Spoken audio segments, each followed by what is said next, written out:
All right, which one's included? 6. 6 is included. When we put in 2, we have just a straight harmonic series, but when we put in 6, we have the alternating harmonic series. Plug in 6. When we plug in 6.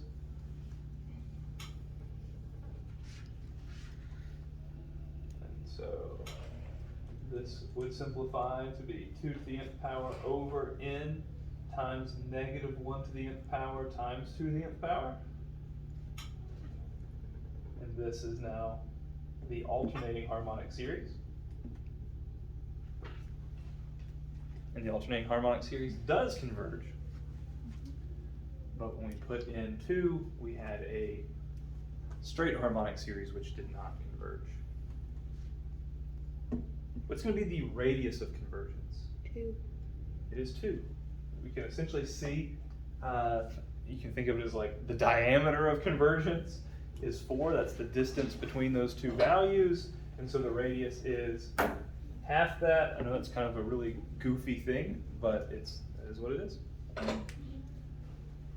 All right, so we're kind of in the last days, the last couple little topics, of course. And so I don't know what all we're going to cover today or what all we're going to cover tomorrow. We might be able to finish everything tomorrow. We might finish everything Monday.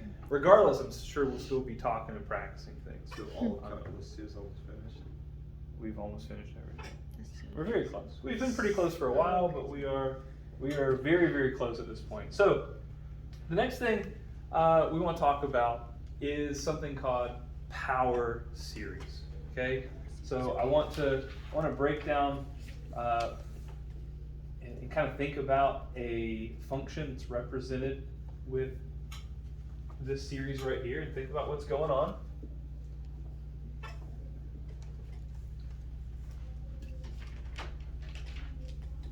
And so pretty much everything we have left in this unit is all about thinking about functions, thinking about known series, and just trying to understand them better. And we're going to perform a little bit of calculus on them as well. So we'll be thinking about a little bit of derivatives and integrals, which are not going to be as crazy as it sounds. We're just going to try to understand how to use some series like this. Does this relate to like Taylor and Maclaurin? Yeah, in a way. We will see, well, in the same way that Taylor and Maclaurin were representing a function, these are representing a function as well. But notice one really important thing as well is that we are starting at n equals 0, and that was also true for Taylor and Maclaurin series. A of n, we've got A of n right there. And actually I think I have a little explanation of this as well. Well, yeah, let's just talk about this. We are going to be able to see these kind of as a geometric series. But we've got A of n. So A of n, what is A of n? A of n is the sequence of those different values of n. So A of 0, A of 1, A of 2, right? A of n is the sequence of those different values of n. Mm-hmm. X minus c, we've seen X minus c a lot when it comes to what things are centered by and stuff like that. And then we're raising it to these different values. So yeah, this seems very similar to, Taylor and Maclaurin series in a lot of ways. But we might be able to see this as a geometric series. Because we are starting at n equals 0, we've got some value times x to the nth power. Some value times x to the nth power. We can see it's very similar to geometric series. And we know that if a geometric series converges, which is what we're in the format of right here, it would be in that form of a over 1 minus x. We know typically a geometric series we represented it with like an r, but because x, we're talking about a function right here, a function of x, a over 1 minus x, whatever that x ends up being. So here's some of our differences. A is going to be hopefully some constant value. Well, we typically think of A as some constant value, right? That is that value out in front. And this is the situation where our C value is 0. So a power series, we could be centered around a lot of different things. But here's when C is 0.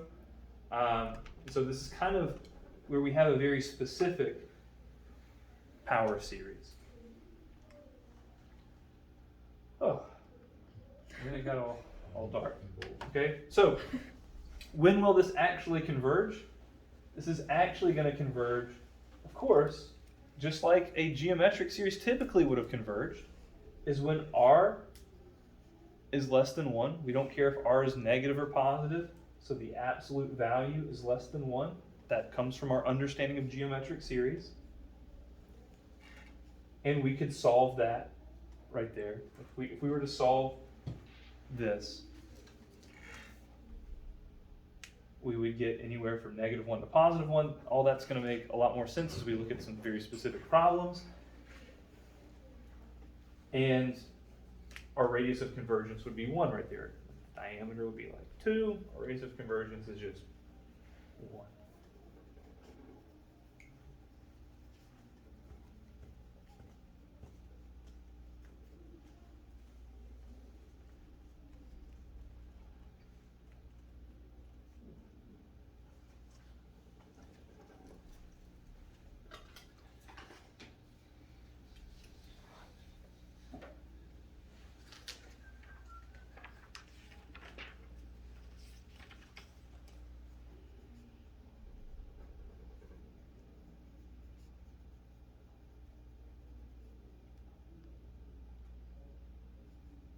Wait, what was that saying? It says from Gen per series. The general power series. So here's our representation of a general power series, where we have A of n. Here, if we're looking at a geometric series, we need A to be some constant value. So instead of A changing with every value in the sequence, we need A to be consistent. We need to just be A of n. So that's when we can represent it as a geometric series. Also when our C value is 0.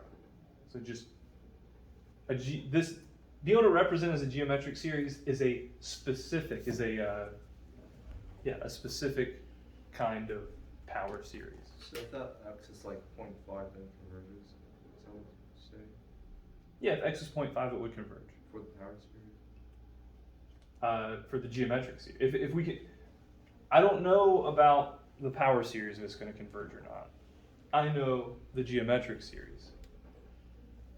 If it's represented like this, it will converge if what's in that x position right there. Think about x as r. It's just like a times r to the nth power. As long as that value is less than 1, then we're good. Let's try to actually look at some examples of this. Oh, goodness. Did I not put examples right there?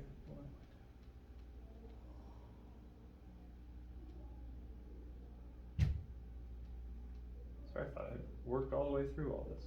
What did I write down in my notebook?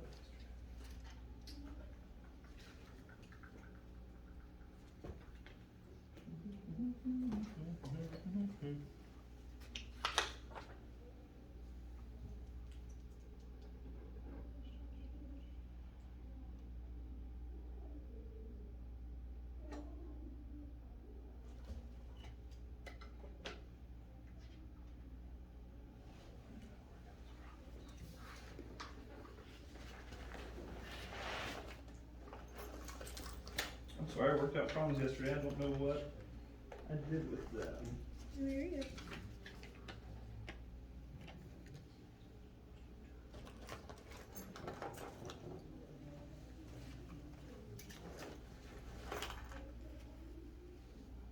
That's a great question. Hold on. What's the problem?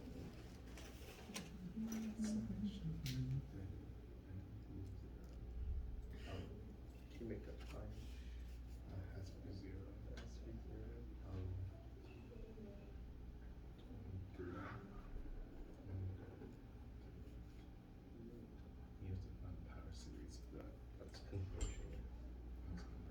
That's converging. Alright, let's just, let's write something in the format of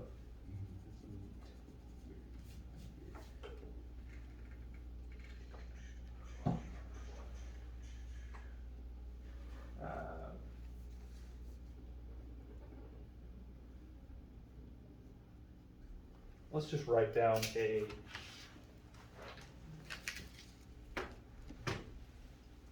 function like this. So I can see this function as being in that format that we just saw on the previous slide. Notice right here, we're in this format right here. A over 1 minus x, a over 1 minus x squared. So it looks a little bit different, but it's okay. Because my x value is what goes in that position right there.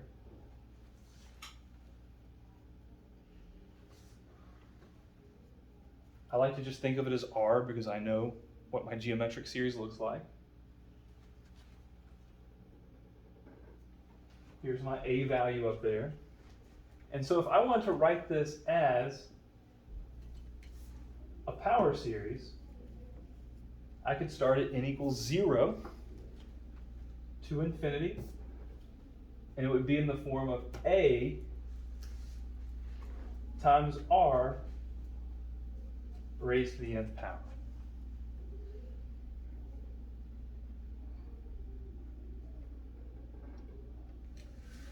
Could we simplify it? Sure, how would you want to simplify that? Well, I was just gonna say x to the 2n. Yeah, you could do that. Okay. Those are the same thing. I didn't know if like we could or not. They mean the same thing, yeah. Sounds good. Just to keep it explicit, I'm gonna write it like this, just for a second. But that is representing it as a power series. From here, we could write out the individual terms if we wanted to. We could plug in a 0 for n. We could plug in a 1 for n, a 2 for n, blah blah blah. We could write out this plus this plus this plus this. We could represent it as a power series. Kashi, question? Yes. So I'm kind of confused on why a power series and geometric series is different. So specifically, and I'll write that back up there. Specifically, a geometric series is when our a value is just a. Okay. So a power series is a geometric. All geometric series are power series, but not all power series are geometric series. Is what it's kind of the distinction. So a geometric series is a very specific situation where c is 0 and our a value is So constant. it's kind of like the Maclaurin principle, like Maclaurin Pauli for power series or something like that? Pretty much. Okay. In a way, you can think of it that way. Sure. Yes. Two different things. One, I was kind of thinking of it like how a harmonic series is kind of like a p series, like but like a specific p series. Mm-hmm. So is it kind of like that? Yes. Okay. Also, I don't understand the difference between a and an.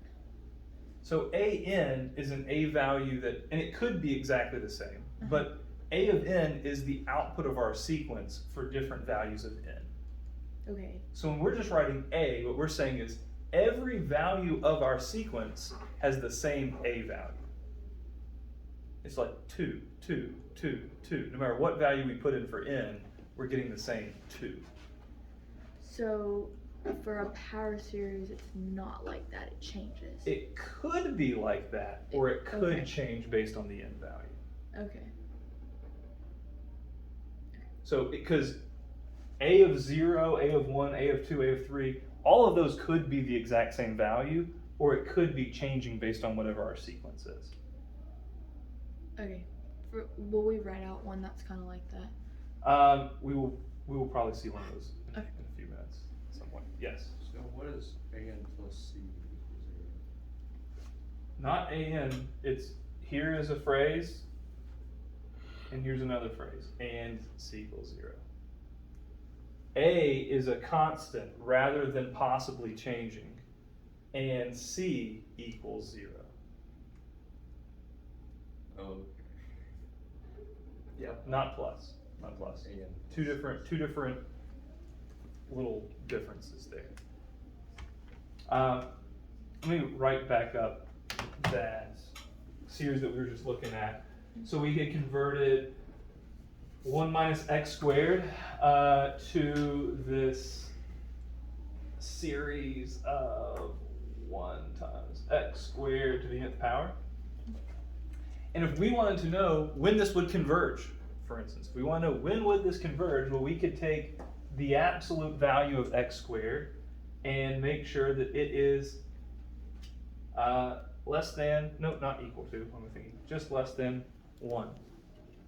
And if I drop those absolute value signs,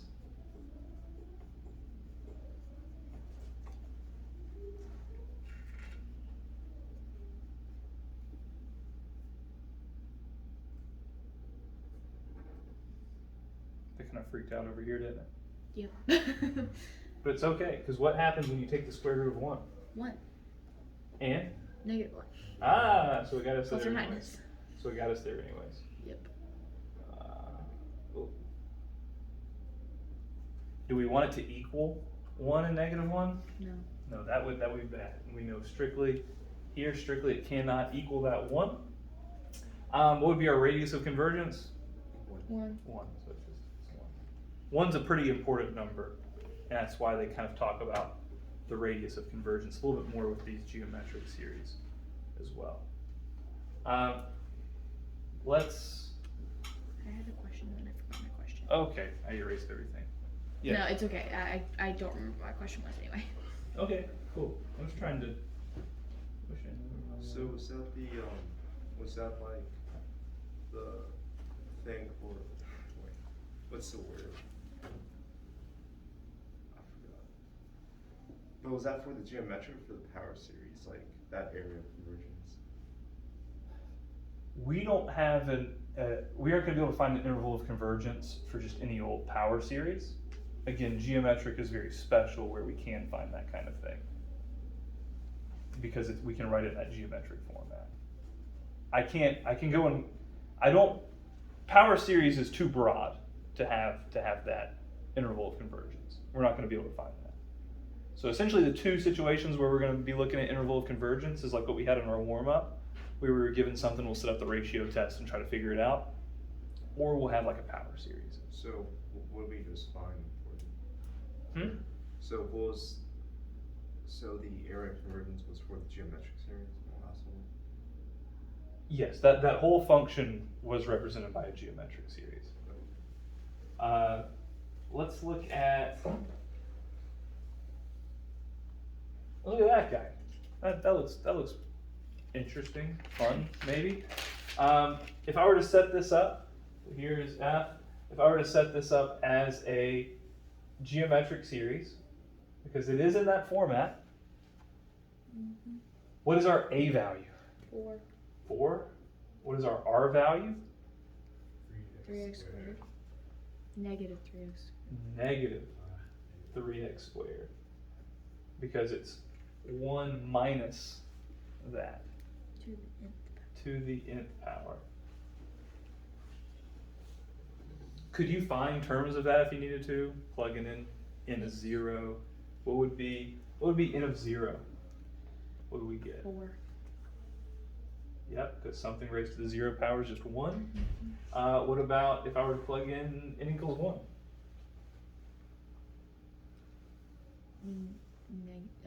Yeah, you don't have negative 12x squared. Okay, I don't know if we want us to plug anything for x, so yeah. No, we're representing the function still. Right, Still just okay. representing the function. Okay. N equals 2 is now going to give us a positive 9 times 4 is 36 x to the 4th. Mm-hmm. And we can see that it's just kind of establishing that pattern, see what's going on. Yeah. Yeah. Is that okay? So this is one of those where a doesn't change. This is if we have it in this format, Then A is never changing. A is not changing. Okay, Yeah. that makes more sense. Because A is just a constant 4. A is what we have up there on the top. Right. Yeah. And we could do this. Just go ahead and drop the negative because we're throwing in an absolute value to find the interval and radius of convergence, if we would like. Could you keep it negative and still get the same thing? You could. It's just as soon as you take the absolute value of a negative, you're gonna Right. just become a positive anyways. So you might as well just give yourself less to worry about.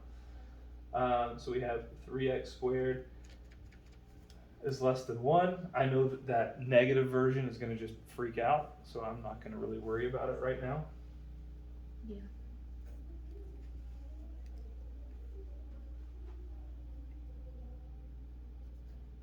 And so x ends up being between positive and negative square root of 1/3. That's what I got. Mm-hmm.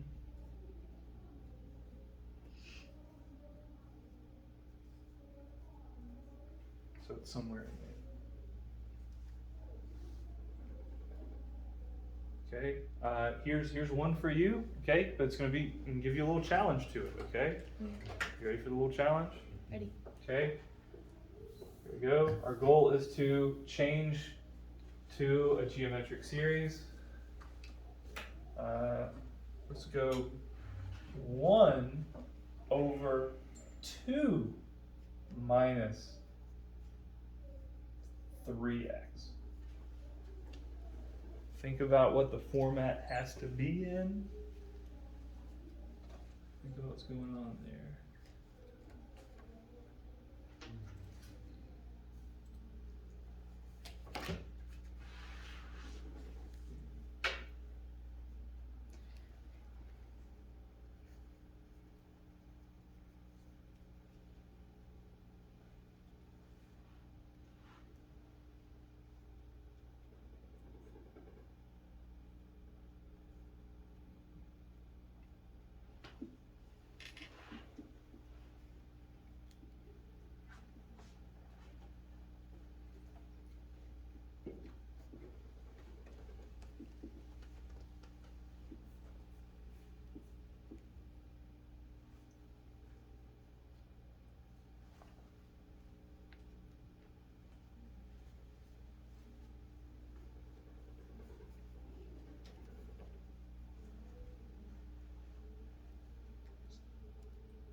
Be careful with that top.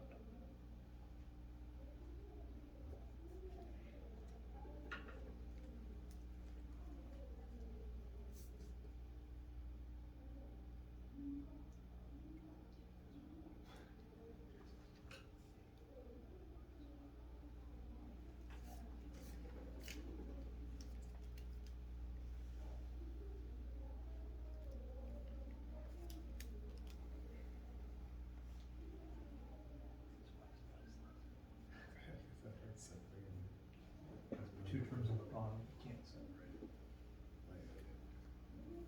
You need to make that one one. So.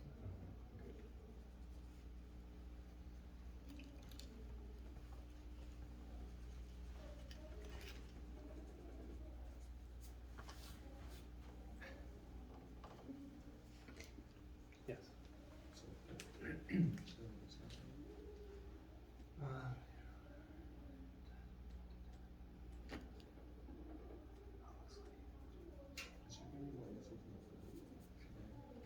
No, because if we equal, then we equal 1.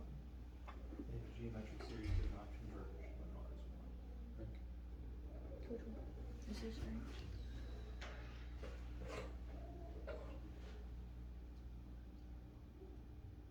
Yeah, I believe so. Let's see.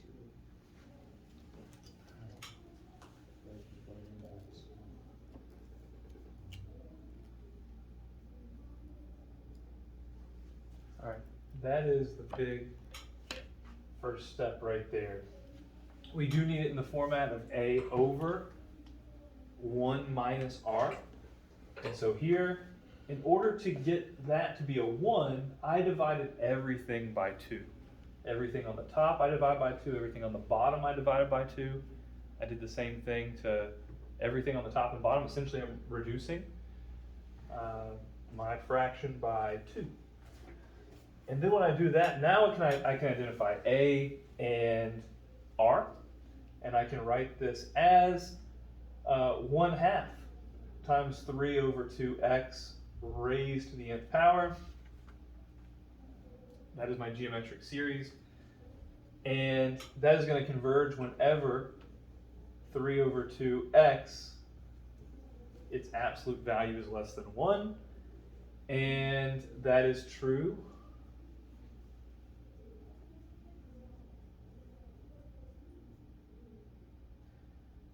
whenever x is less than 2/3 and whenever x is greater than a negative 2/3. So it's in that interval. And what is the radius of convergence? 2/3. 2/3. Notice how the radius of convergence makes a lot more sense when it comes to geometric series, because we're talking about the same distance away from 0 in both directions. And that's what we've kind of seen consistently happen here.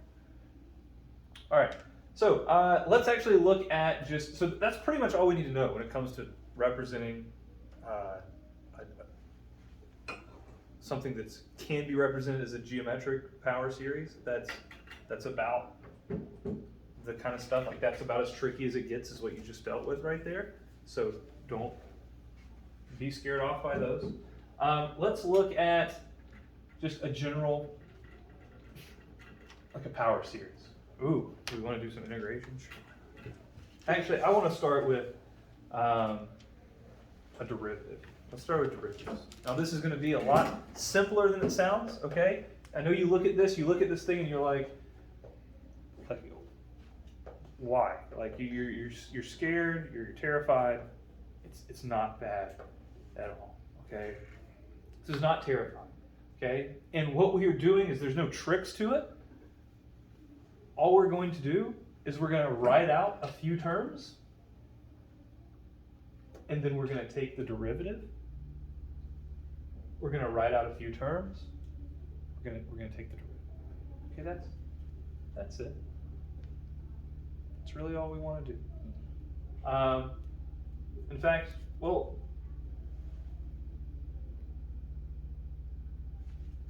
actually here, it really just wants it in terms of x. So, even simpler. I know it doesn't seem simple right there off the staring at it, but for any value of n, all of this is constant. For any value of n, that's just some number. And when you take a derivative, the constant doesn't change. Right? Remember that? Good. So if I'm going to write this derivative, I'm not going to worry about it too much. I'm just going to leave this stuff the way that it is. And so all I really have to do is take the derivative of this, x to the 2n plus 3. To take the derivative of that, I move the exponent to the front, and I decrease the exponent by 1. I have represented the derivative of that power series.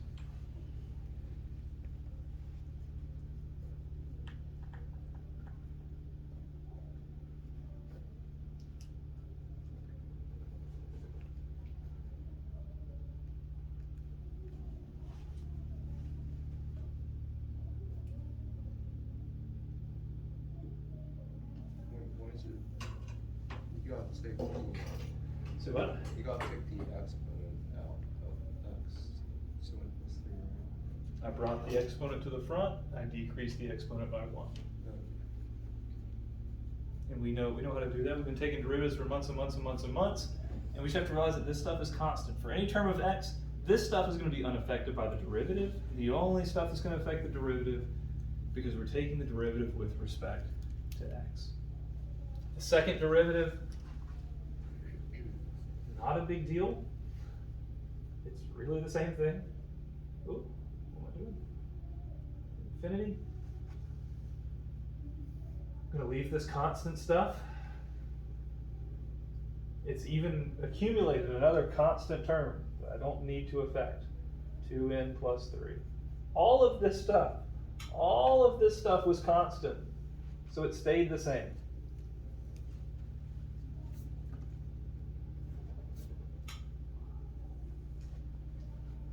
I'm going to take the derivative of x to the 2n plus 2. I'm going to bring that exponent to the front.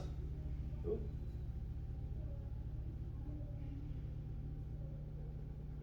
And I'm going to decrease that exponent by 1. That's the second derivative. So let's put a plus c at the end. We're taking derivatives. We never put a plus c. That was when we were doing indefinite integrals. So do not worry about the plus c.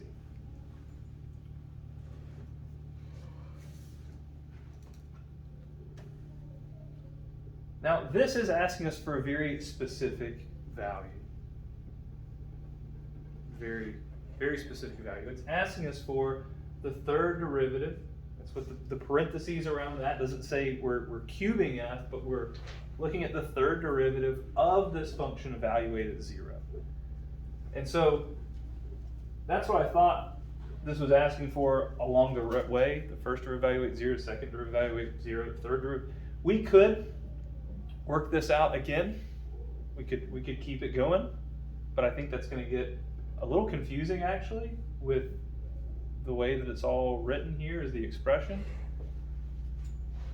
And we could work that out. But what I want to show you is writing out these terms, looking at this power series, and then finding its third derivative evaluated at 0. So we can kind of see the pattern of what's going on with our power series as well. This is how I would work this problem, especially if I hadn't been given this stuff. If we wanted to do it this way, we could take the third derivative, and I would still list out a few of the terms of the third derivative and see what happens when we plug in 0. So if we have time, we can do it. We can do it both ways. If I write out a few of the terms, I'm starting at n equals 0. So follow along. So I'm not going to spend all day putting in n as 0. This is going to go away. This is going to be a 1 on the bottom. I'm going to have x to the third power. That's my first term. So you just find f of 0. So this is not f. This is the first term of.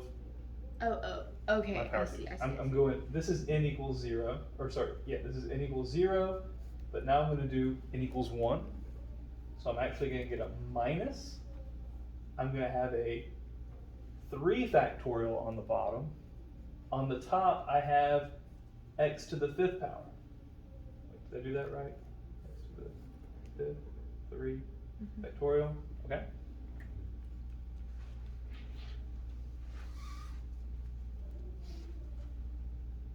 I'm going to do plus. On the bottom, now I have a 5 factorial, and I've got x to the 7th power up here. At this point, I've actually already written way more terms than what I'm going to need. Why? Because think about our derivative. When we take our first derivative, what is going to be the highest exponent? 5. So let's just look at the exponents. Well, I know it, sorry, not highest, I should say lowest. We're going to go, it's going to be, just writing the exponents, we're going to have an x squared term, we're going to have a x to the 5th term, x to the 4th term, we're going to have an x to the 6th term. There's some coefficients there, but some coefficient. When we take the second derivative, we're going to have a 6x and then a minus something x cubed, a plus something x to the 5th. And when we finally get to the third derivative, we've got a constant value of 6, and then we have all these higher exponents. And so when I plug in 0 into the third derivative, anything that's not a constant goes away. Right, okay. So it's not like we have to evaluate a bunch of terms for 0. 0 just makes all those terms that have an x in them vanish, and our answer is 6.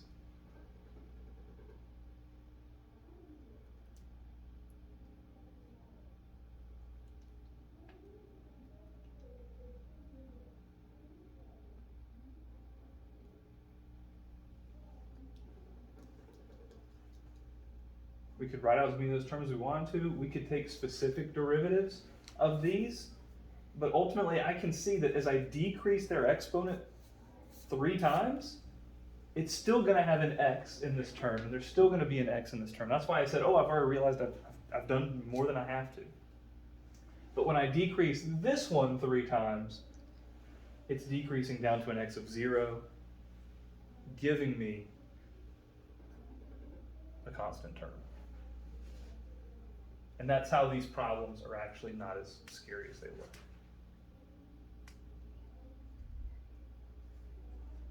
So are you going to take the derivative of x cubed 3 times? That's what we did here. Okay, so The derivative of x cubed gave me 3x squared. These derivatives I didn't feel like actually working out because I knew I didn't have to. right. The derivative of 3x squared was 6x. The derivative of 6x was 6. And now I'm at my third derivative. The rest of the stuff contains x's. I'm just left with that constant. The trick to a problem like that is don't do more terms than what you have to. Yes. If x wasn't 0, like how would we do it? Because You're going to be asked for 0. 0. They could ask us this, which I don't think so, but they could. Most likely they're going to ask us for something like this. They could have asked us for the fourth derivative at 0, maybe.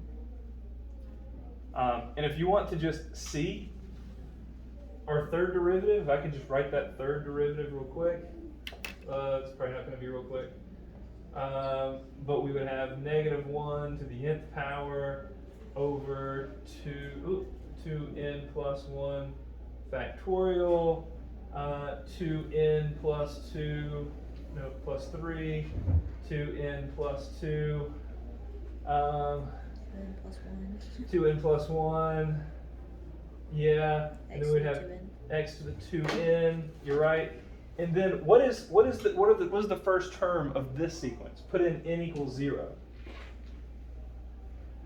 We have a 1 on the bottom, 1 factorial on the bottom. On the top, we've got a positive 1 times 3 times 2 times 1 times X. Oh, yeah, 1. Sorry. Because 2 times 0 is 0, and x to, or anything to 0 is 1. So the Six. first term is going to have no x's in it, but the Right. next term would. Because now our n value is not going to be 0. That's going to be representing what we see right here. So we've represented the third derivative just in a different way, because notice what that first term is. It's 6.